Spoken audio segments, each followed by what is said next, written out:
والسلام علی رسول اللہ اما بعد باب ما جاء فی ذکر خاتم رسول اللہ صلی اللہ علیہ وسلم، رسول اللہ صلی اللہ علیہ وسلم کی انگوٹھی مبارک کا بیان۔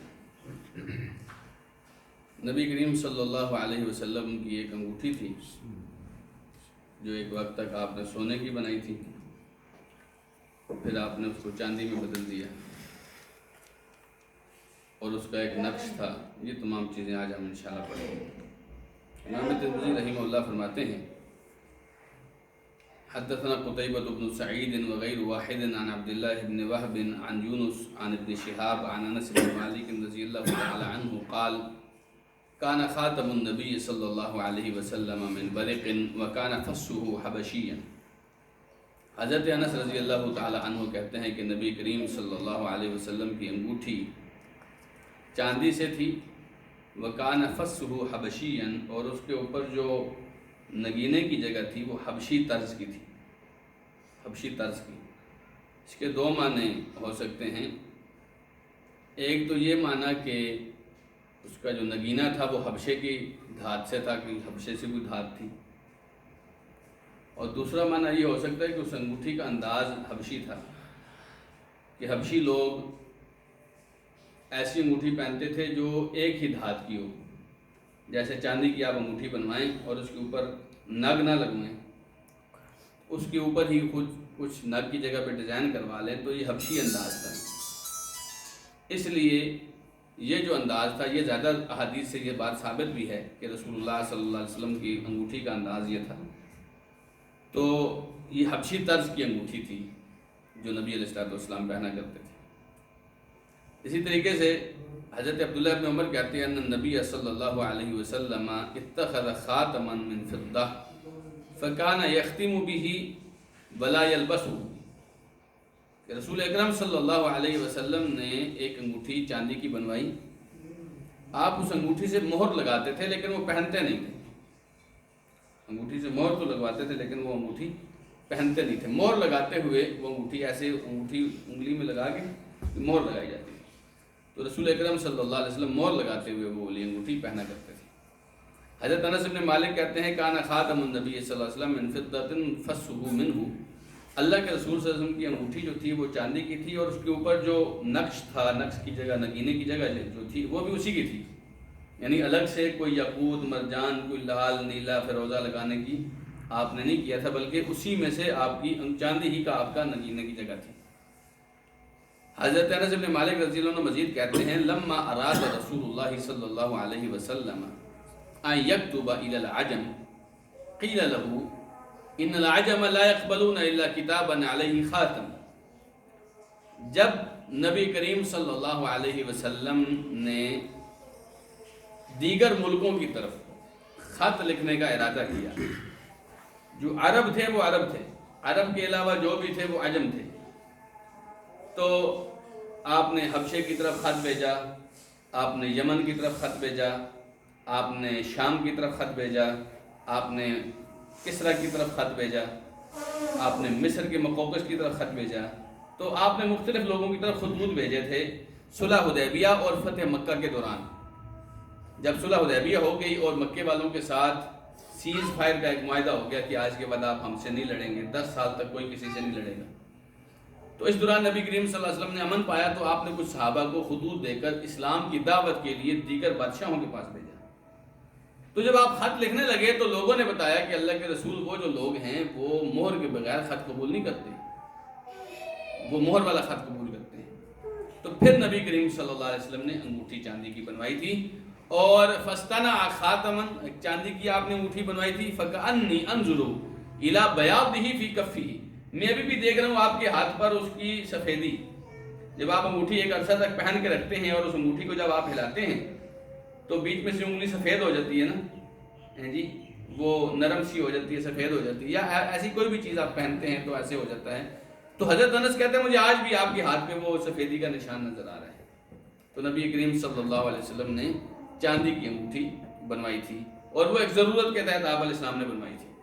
اسی طریقے سے حضرت انس رضی اللہ تعالیٰ عنہ کی حدیث ہے، وہ مزید وضاحت کے ساتھ کہتے ہیں کانا نقش خاتمی رسول اللہ صلی اللہ علیہ وسلم، رسول اللہ صلی اللہ علیہ وسلم کی جو انگوٹھی پہ جو نقش تھا وہ کیسا تھا؟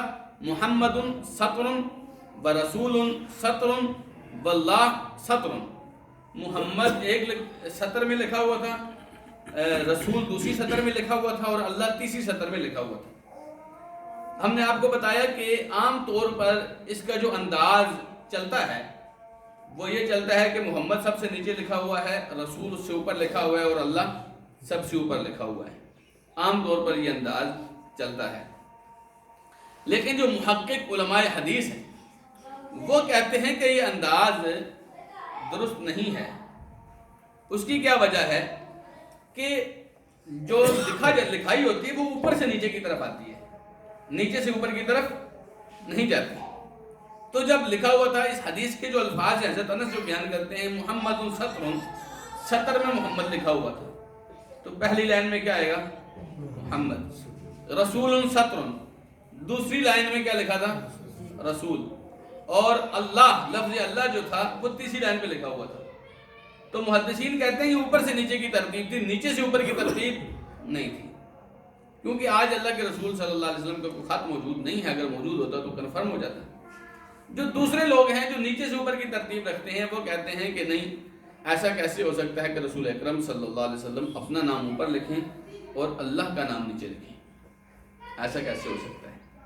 تو اس لیے رسول اللہ صلی اللہ علیہ وسلم نے محمد نیچے لکھا تھا۔ ہمارے ایک استاد تھے، اسکول کے استاد تھے، تبلیغی جماعت سے ان کا تعلق تھا، انہوں نے کچھ مزید، محبت میں جو انسان کچھ بھی وضاحت کرتا ہے تو انہوں نے کچھ مزید وضاحت کی کہ محمد صلی اللہ علیہ وسلم نے یہ جو ترتیب رکھی وہ اس طریقے سے رکھی کہ محمد صلی اللہ علیہ وسلم اگر اللہ کے رسول نہ ہوتے تو کچھ نہیں، رسول نہ ہوتے تو پھر تو ایک عام آدمی تھے نا۔ تو اس لیے رسول اللہ صلی اللہ علیہ وسلم نے اپنے نام سے اوپر رسالت کا مقام رکھا، مقام رسالت کا تذکرہ کیا، اور اس رسالت کے مقام کے اوپر بھی جس کا تذکرہ کیا وہ اس رسالت کو بخشنے والے کا تذکرہ کیا۔ جس اللہ نے رسالت دے کر یہ مقام دیا تھا اس کا نام سب سے پہلے لکھا، اس کے بعد رسول لکھا، کیونکہ مقام رسالت ہی تو آپ کو کچھ بناتی تھی۔ تو اس کے بعد نیچے سب سے نیچے نبی کریم صلی اللہ علیہ وسلم نے محمد لکھا۔ تو یہ آپ ایک محبت میں وضاحت تو کر سکتے ہیں، لیکن چونکہ اس بات کی کوئی دلیل نہیں ہے تو ہم دونوں میں سے کسی ایک قول کو بھی راجح قرار نہیں دے سکتے، سوائے اس کے کہ محدثین کی یہ جو بات ہے کہ لکیریں اوپر سے نیچے کی طرف آتی ہیں، جو لائنیں ہوتی ہیں، سطریں ہوتی ہیں، اوپر سے نیچے کی طرف لکھی جاتی ہیں، یہ ایک مضبوط بات لگتی ہے، واللہ اعلم۔ اسی طریقے سے حضرت انس بن مالک رضی اللہ تعالی عنہ کہتے ہیں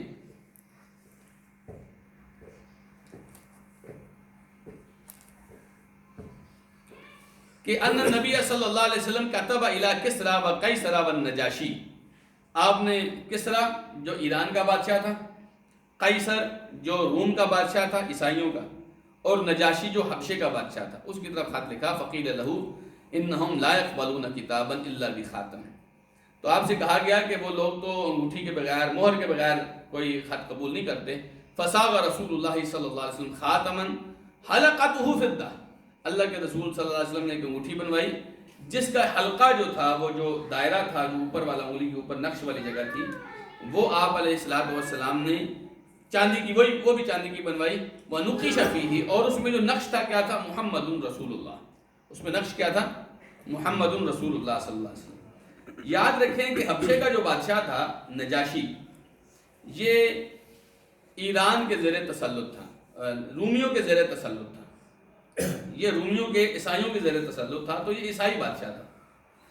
ایک جو بادشاہ تھے اس کو نجاشی کہا جاتا تھا، کوئی بھی بادشاہ تھا اس کو کیا کہا جاتا تھا حبشے میں؟ نجاشی۔ جیسے ایران کے بادشاہوں کو کس طرح کہا جاتا تھا، جیسے روم کے بادشاہوں کو قیصر کہا جاتا تھا، اسی طرح جو ترک بادشاہ ہوتے تھے ان کو خاقان کہا جاتا تھا، اسی طریقے سے آپ کو پتا ہوگا منگولوں کے بادشاہوں کو خان کہا جاتا تھا۔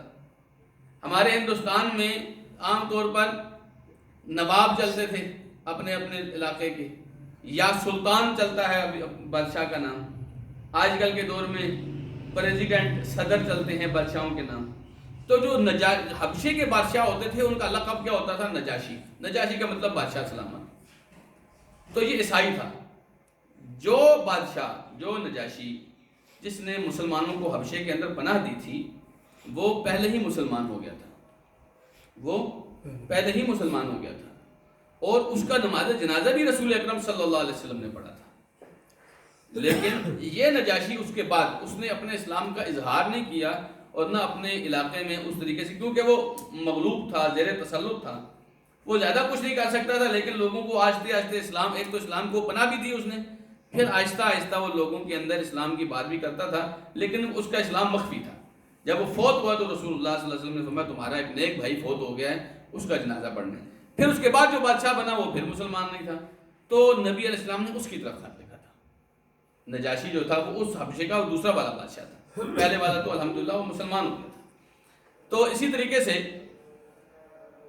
امام حضرت انس رضی اللہ عنہ کہتے ہیں ان نبی صلی اللہ علیہ وسلم کان اذا دخل الخلاء نزع خاتمہ، نبی کریم صلی اللہ علیہ وسلم جب بیت الخلاء میں جاتے تھے تو اپنی انگوٹھی اتار دیتے تھے۔ یہ بات درست نہیں ہے، صحیح سند نہیں ہے اس کی، لیکن نبی علیہ الصلوۃ والسلام، لازمی بات ہے آپ کی انگوٹھی پہ تو اللہ کا نام لکھا ہوتا تھا، ٹھیک ہے، اور آپ انگوٹھی عام طور پر دائیں ہاتھ میں پہنتے تھے، بس اوقات بائیں میں بھی پہنتے تھے، تو آپ علیہ السلام اتار دیتے تھے۔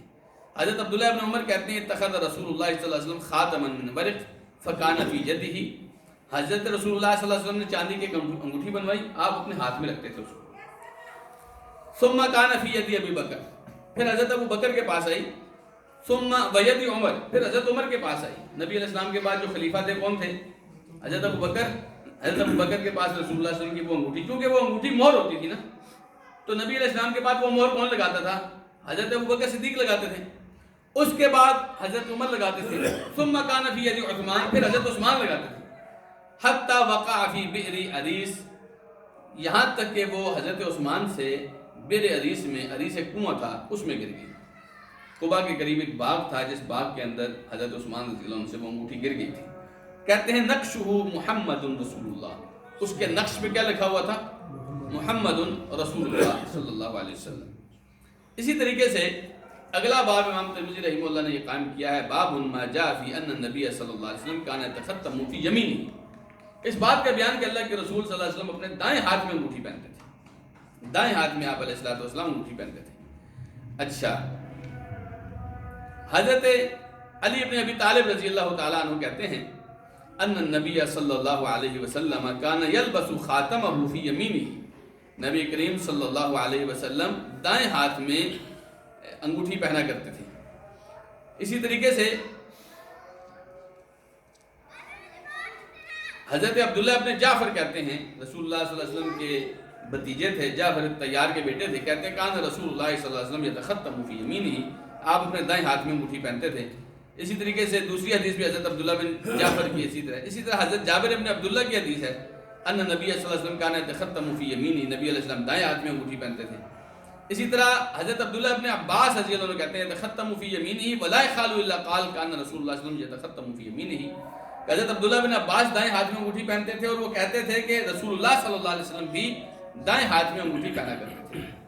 حضرت ابن عمر رضی اللہ عنہ کہتے ہیں ان نبی صلی اللہ علیہ وسلم اتخذ خاتما من فضہ وجعل فصه مما یلی کفہ، نبی علیہ السلام نے ایک چاندی کی انگوٹھی بنائی اور اس کی جو نقش تھا وہ اندر والی طرف نبی علیہ السلام نے کیا، وفیہ محمد رسول اللہ صلی اللہ علیہ وسلم، یہ اس پہ لکھا ہوا تھا محمد رسول اللہ صلی اللہ علیہ وسلم، ونہا ان ینقش احد علیہ، اور آپ نے منع کیا کہ اور کچھ اس پہ نہیں لکھوانا کسی نے، آپ نے منع کیا کہ اس کے اوپر اور کسی نے کچھ نہیں لکھوانا۔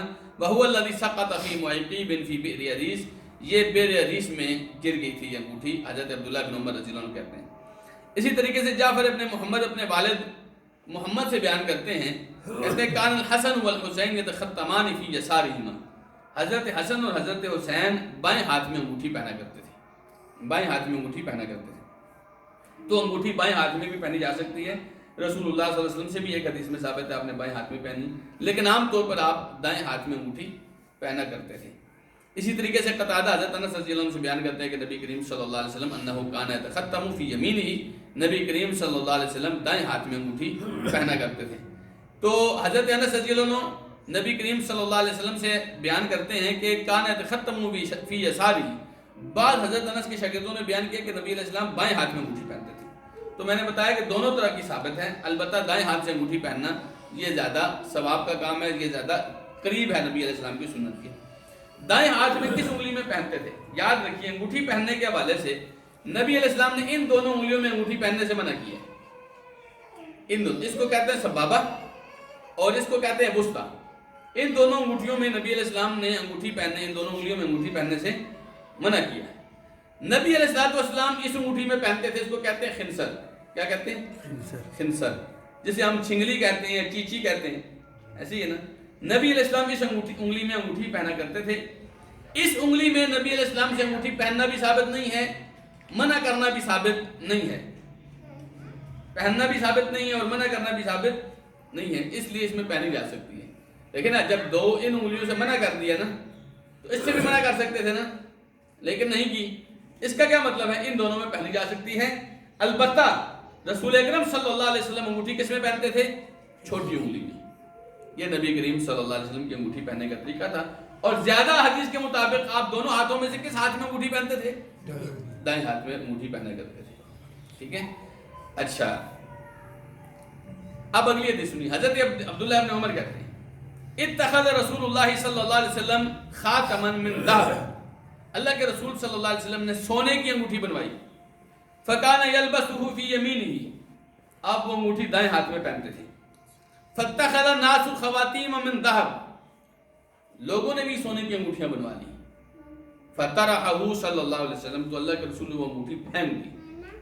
وقال لا البسہ ابدا، آپ نے فرمایا آج کے بعد میں کبھی نہیں پہنوں گا۔ تو فطرح الناس خواتیمہم، لوگوں نے بھی اپنی انگوٹھیاں اٹھا کے پھینک دی، لوگوں نے بھی اپنی انگوٹھیاں اٹھا کے پھینک دی۔ یہ حدیث بڑی شاندار حدیث ہے اس حوالے سے کہ خود نبی کریم صلی اللہ علیہ وسلم بھی اپنے آپ کو شریعت کا پابند کیا کرتے تھے، حالانکہ آپ کا اپنا عمل اور اپنا قول بھی شریعت تھا، لیکن آپ اپنے آپ کو اللہ تعالیٰ کے فرامین اور اللہ سبحانہ و تعالیٰ کے احکام کے عین مطابق کیا کرتے ہیں۔ جب سونا حرام ہوا آپ نے وہ انگوٹھی اٹھا کے پھینک دی، اور لوگوں نے دیکھا کہ اللہ کے رسول صلی اللہ علیہ وسلم نے انگوٹھی پھینک دی، آپ نے بھی انگوٹھی پھینک دی، لوگوں نے بھی پھینک دی۔ آپ سوچئے لوگ آ کر سوال پوچھتے ہیں حضرت انگوٹھی پھینکنے کی بجائے بھی کوئی کام کرنا چاہیے، کوئی حل ہے اس کا؟ ہمارے ہاں تو اتباع رسول کے لیے کئی طرح کی ہم دیواریں کھڑی کرتے ہیں جن کو پھلان کے کوئی بندہ رسول اللہ صلی اللہ علیہ وسلم کی اتباع کرواتا ہے، کئی طرح کے ہیلے، کئی طرح کے بہانے۔ آپ سوچئے کہ صحابہ میں سے بھی جس نے بھی بنوائی سب نے پھینک دی، ایک کے بارے میں بھی نہیں آتا وہ سنیار کے پاس گیا تھا بیچنے کے لیے، ایک کے بارے میں بھی نہیں آتا اس نے اپنی بیگم کو دے دی، نہیں، سب نے پھینک دی۔ پہلے بنوائی بھی اس لیے تھی، ہمارے آقا نے انگوٹھی پہنی ہوئی، بنوائی بھی اس لیے تھی، اور انگوٹھی پھینکی بھی اس لیے، ہمارے آقا نے انگوٹھی پھینک دی۔ بلکہ ایک حدیث میں آتا ہے ایک آدمی کو پتہ نہیں تھا مسئلے کا، اس نے سونے کی انگوٹھی پہنی ہوئی تھی، اللہ کے رسول صلی اللہ علیہ وسلم نے اس پر غصہ کیا، اللہ کے رسول صلی اللہ علیہ وسلم نے اس کو اوپر غصہ کیا، اس نے سونے کی وہ انگوٹھی پھینک دی۔ نبی علیہ السلام بعد میں جب مجلس سے چلے گئے تو لوگوں نے اس سے کہا کہ یہ انگوٹھی اٹھا کے کوئی استعمال کر لیتے ہیں۔ اس نے کہا کیسے ہو سکتے ہیں، اس انگوٹھی سے میرے رسول ناراض ہوئے تھے، میرے پیارے پیغمبر ناراض ہوئے تھے، میں اس کو اب نہیں اٹھاتا، میں ہاتھ نہیں لگاؤں گا، میرے پیارے پیغمبر اس کی وجہ سے ناراض ہوئے تھے۔ کبھی سوچا آپ نے یہ بات؟ ہم کتنے ایسے کام کر جاتے ہیں کہ رسول اللہ صلی اللہ علیہ وسلم ناراض ہو جاتے ہیں، حالانکہ سونا، سوچیے آپ سونا کون پھینکتے ہیں؟ لیکن جن لوگوں نے دنیا کو ٹھڈا مارا ہوا تھا ان کے نزدیک سونا کیا چیز تھا، ان کو ساری دنیا بھی آپ سونے کی دے دیں وہ اس کو بھی ٹھڈا ماریں گے، کیونکہ ان کو محمد رسول اللہ چاہیے صلی اللہ علیہ وسلم۔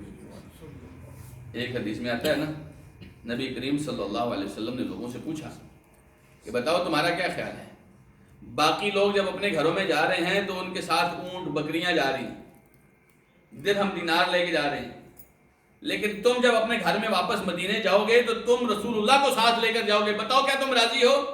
سب کے سب لوگ رو رہے تھے اور کہہ رہے تھے اللہ کے رسول ہم راضی ہیں۔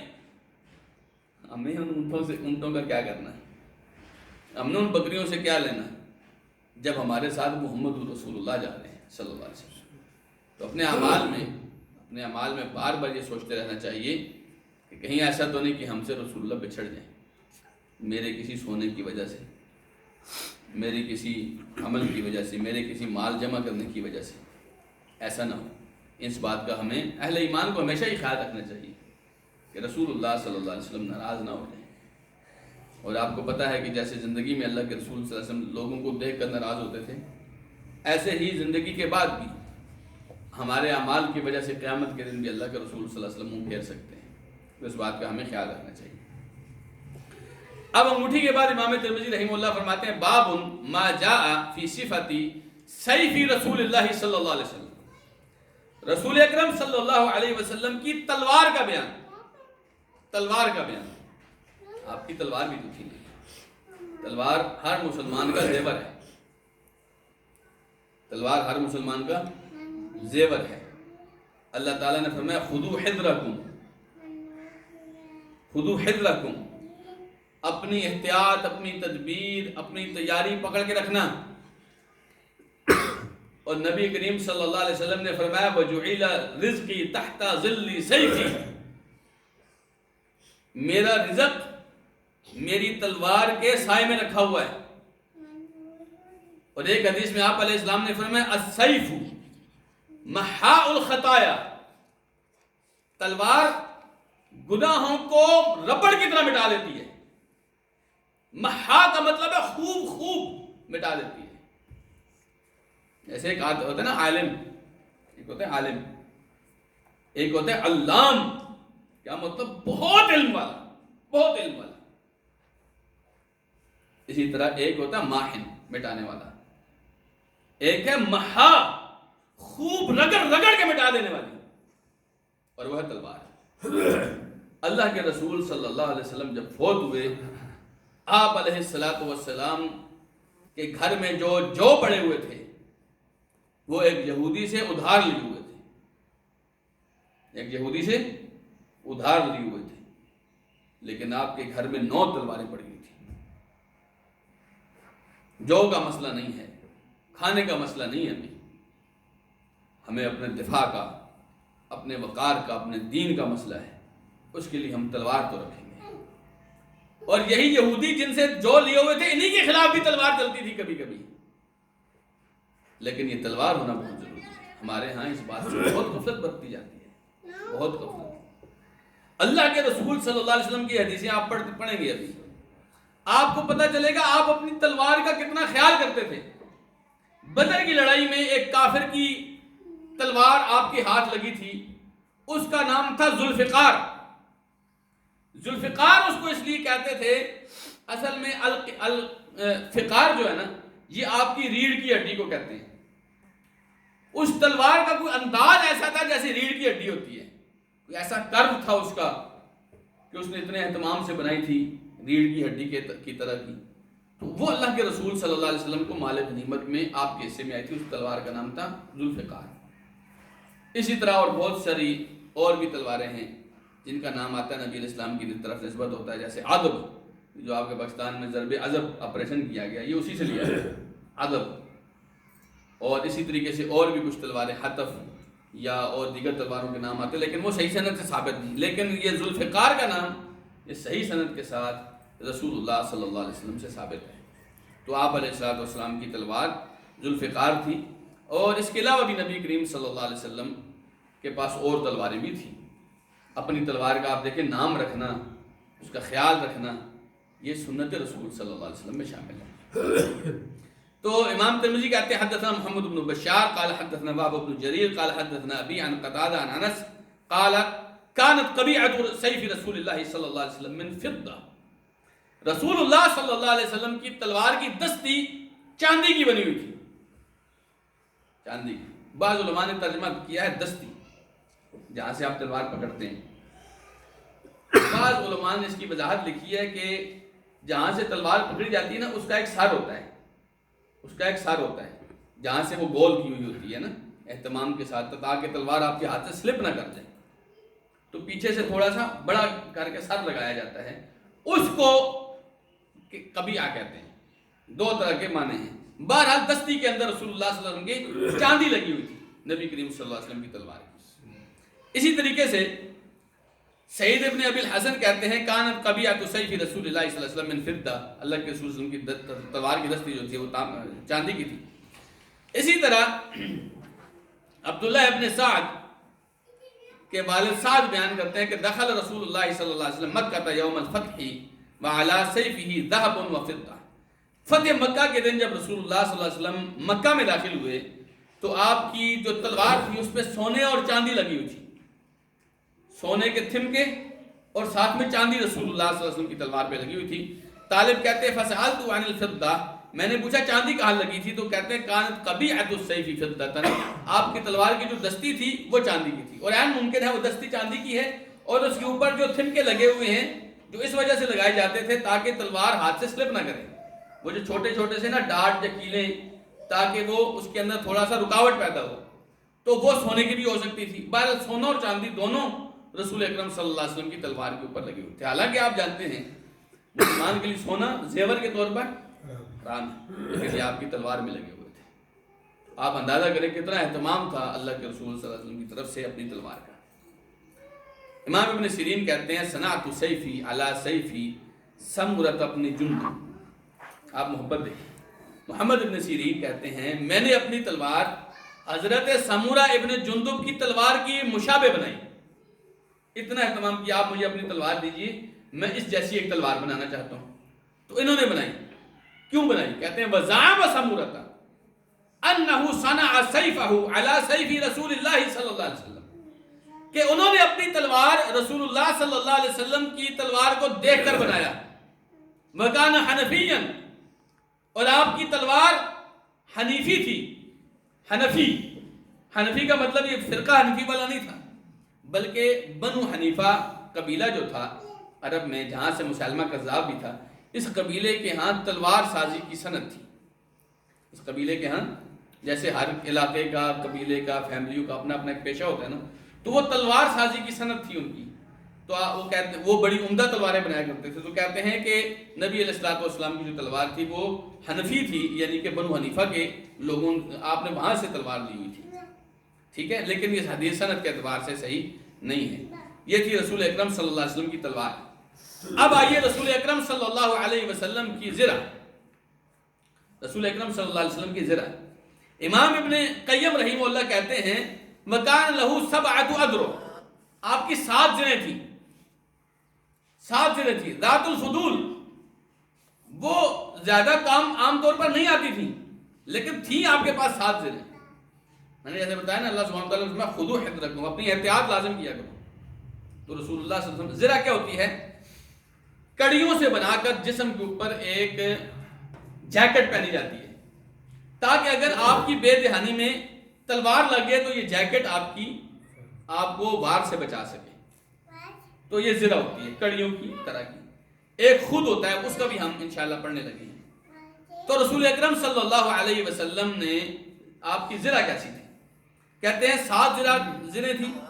وہی التی رہنہا عند ابی شہم الیہودی علی شعیر لعیالہ، اور یہ زرہیں اللہ کے رسول صلی اللہ علیہ وسلم نے ایک یہودی کے ہاں بطور رہن رکھی ہوئی تھیں اور اس سے کچھ جو لیے ہوئے تھے. وکان 30 صاعا، یہ 30 صاع تھے، جو 30 صاع جو تھے. اور آپ کو پتا ہے کہ آپ 1 صاع فطرانے کے طور پر دیتے ہیں. 1 صاع دیتے ہیں نا فطرانے کے طور پر، یہ کتنا بنتا ہے؟ 2 کلو کے قریب بنتا ہے. تو 30 صاع کا مطلب ہے 60 کلو تقریباً جو تھا وہ جو تھے، جو آپ علیہ السلام کے 9 گھروں میں تقسیم ہونے تھے. 9 گھروں میں 60 صاع اللہ کے رسول صلی اللہ علیہ وسلم نے اپنی زرہیں دے کے لیا ہوا تھا. وکان الدین الی سنہ، اور آپ نے 1 سال تک وہ ادھار لیا ہوا تھا. وکان الدرع من حدید، وہ جو تھی زرہ جو تھی وہ لوہے کی بنی تھی. بدات البشا، کڑیوں والی تھی. بدات الحواشی، اور اس کے سائڈوں پہ کنارے بھی تھے. اچھا، والسعدیہ وفضہ والبتراء والخرنق، ان کے نام تھے ذات البشا، ذات الحواشی، والسعدیہ، فضہ، بتراء، خرنق، یہ اس کے نام بھی تھے کچھ. حضرت امام ابن قیم رحمہ اللہ نے ذکر کیا ہے. حضرت زبیر ابن عوام رضی اللہ تعالی عنہ کہتے ہیں کان علی النبی صلی اللہ علیہ وسلم یوم احد درعان، احد کے دن اللہ کے رسول نے 2 زرہیں پہنی ہوئی تھیں. 2 زرہیں. فنہض الی الصخرۃ فلم یستطع، آپ پہاڑ کی ایک چٹان پر چڑھنا چاہتے تھے لیکن وہ اتنی بھاری تھی اور اتنی ٹائٹ آئی ہوئی تھی، اتنی سختی سے پابند کیا ہوا تھا، آپ اس پہاڑ پہ اس چٹان پر نہیں چڑھ سکے۔ فَأَقْعَدَ تَحْتَ طَلْحَةَ تَحْتَهُ، آپ نے حضرت طلحہ کو نیچے بٹھایا، وَسَعِيدَ النَّبِيُّ صلی اللہ علیہ وسلم، اور اوپر اللہ کے رسول صلی اللہ علیہ وسلم چڑھ گئے تھے۔ حضرت طلحہ نیچے بیٹھے اور نبی کریم صلی اللہ علیہ وسلم حضرت طلحہ کے اوپر پاؤں رکھ کر پھر چڑھے تھے، اور کہتے ہیں سمعت النبی صلی اللہ علیہ وسلم، زبیر کہتے ہیں میں نے نبی کریم صلی اللہ علیہ وسلم کو اس ٹائم سنا تھا، آپ جب اوپر چڑھے نا، آپ نے فرمایا اوجب طلحہ، طلحہ نے واجب کر لی۔ بعد میں کسی نے پوچھا اللہ کے رسول کیا واجب کر لی، تو آپ نے فرمایا جنت واجب کر لی۔ اب یہاں پر آپ کو میں دو باتیں بتاتا ہوں۔ ایک بات تو یہ کہ یہ نبی کریم صلی اللہ علیہ وسلم نے لوگوں سے مشورہ کیا تھا کہ بتاؤ ہم مدینے کے اندر حصار بنا کر لڑیں یا مدینے سے باہر جا کر لڑیں؟ تو زیادہ لوگوں کا مشورہ یہ تھا کہ مدینے سے باہر میدان میں جا کے لڑیں گے۔ مدینے کے اندر کا طریقہ یہ تھا کہ ہم اپنے گھروں میں ایک قلعہ بنا لیتے ہیں، اپنے گھروں کے اندر ہی رہتے ہیں تاکہ ہم زیادہ تکلیف نہ اٹھائیں۔ جو جذباتی قسم کے لوگ تھے ان کا مشورہ تھا کہ ہم میدان میں جا کے لڑتے ہیں۔ آپ کا اپنا مشورہ یہ تھا کہ ہم گھر کے اندر مدینے کے اندر حصار بنا کر لڑتے ہیں، آپ کا اپنا مشورہ یہ تھا۔ تو نبی کریم صلی اللہ علیہ وسلم نے پھر بھی لوگوں کا مشورہ تھا، آپ مشورے پہ عمل کرتے تھے، وشاورہم فی الامر، مشورہ لیا کرتے تھے، آپ چلے تو گئے، لیکن آپ کو احتیاطی طور پر آپ کو اندازہ تھا کہ مشکلات پیش آ سکتی ہیں، آپ نے 2 زریں پہنی ہوئی تھی۔ دوسری بات یہ جو حضرت طلحہ رضی اللہ عنہ نیچے بیٹھے تھے، کچھ دیر پہلے نبی کریم صلی اللہ علیہ وسلم کا دفاع کرتے کرتے حضرت طلحہ کا ہاتھ کٹ گیا تھا،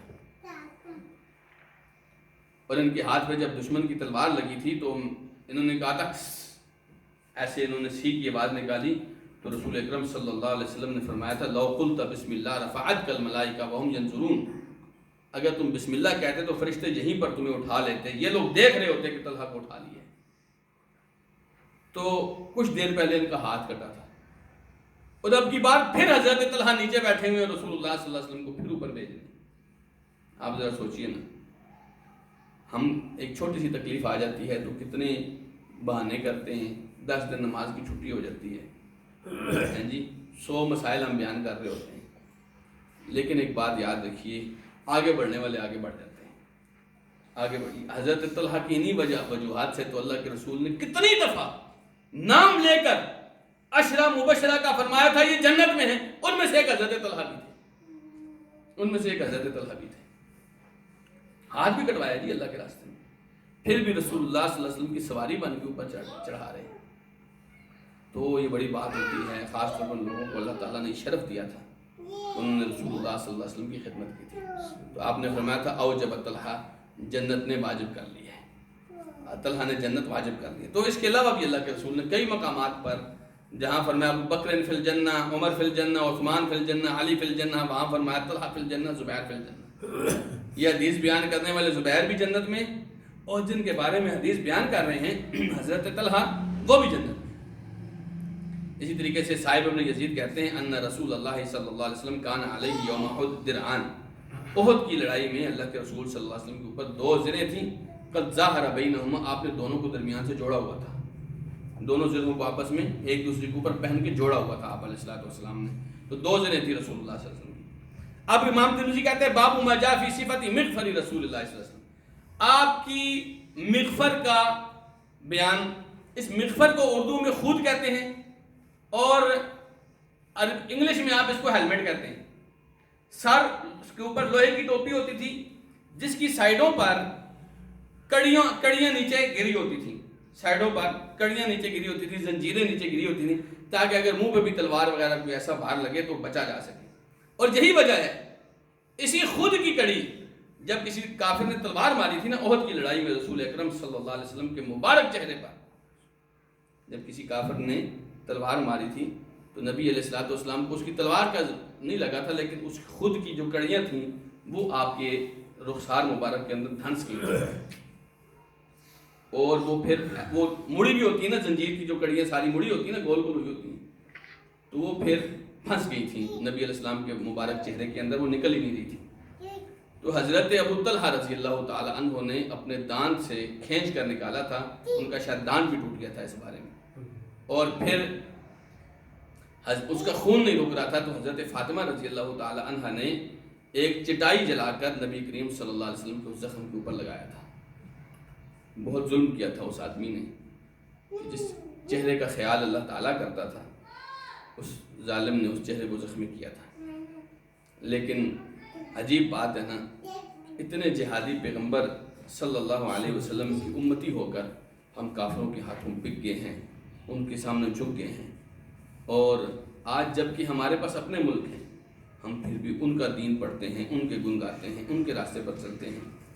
بالکل بے وفائی ہے یہ رسول اکرم صلی اللہ علیہ وسلم کے ساتھ۔ جس پیغمبر نے اس دین کے لیے اتنی چوٹیں کھائی تھیں، اس پیغمبر کا اتنا تو حق بنتا ہے کہ اس کے نام کے لیے ہم اپنی جان دے دیں۔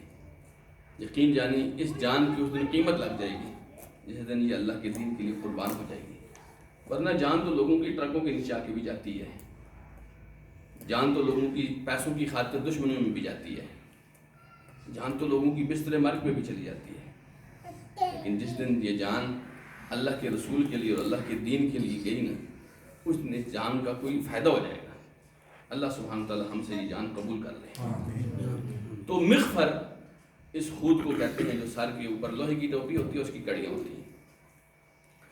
تو امام ترمذی کہتے ہیں حدثنا قتیبہ بن سعید قال حدثنا مالک بن انس عن ابن شہاب عن انس بن مالک ان النبی صلی اللہ علیہ وسلم دخل مکہ وعلیہ مغفر، نبی علیہ السلام جب مکے میں داخل ہوئے تو آپ نے وہ خود پہنی ہوئی تھی۔ فقیل هذا ابن خطل متعلق باستار الکعبہ، آپ کو بتایا گیا کہ یہ ابن خطل ہے، یہ کعبے کے پردے کے ساتھ لٹکا ہوا ہے۔ آپ نے فرمایا اقتلوہ، اس کو وہاں بھی قتل کر دو، وہاں بھی اس کو قتل کر دو۔ کعبے کے غلاف کو پکڑا ہوا تھا، آپ نے فرمایا ادھر بھی قتل کر دو۔ اصل میں یہ ابن خطل یہ مسلمان ہونے کے بعد دوبارہ کافر ہوا تھا، اور اس کی دو لونڈیاں تھیں جو اس نے اسی کام پہ ساری مجلسوں میں لے کے جاتا تھا، اسی کام کے لیے کہ یہ رسول اللہ صلی اللہ علیہ وسلم کی توہین آمیز شعر پڑھتی تھی۔ تو آپ نے ان دونوں لونڈیوں کو بھی قتل کروایا تھا اور ابن خطل کو بھی قتل کروایا تھا۔ آپ نے فرمایا اس کو وہاں بھی قتل کر دو۔ بات سمجھے؟ تو گستاخوں کو قتل کرنا چاہیے، گستاخوں کو چھوڑنا نہیں چاہیے۔ اور پھر دوسری بات یہ ہے کہ رسول اکرم صلی اللہ علیہ وسلم کی عزت ہر عزت سے بڑھ کر ہے۔ آپ کے کئی تعلق والے، کئی دوست ہوتے ہیں کہ جو رسول اللہ علیہ وسلم کی دین کی، آپ کی سنت کا مذاق اڑاتے ہیں، یہ برداشت کے قابل بات نہیں۔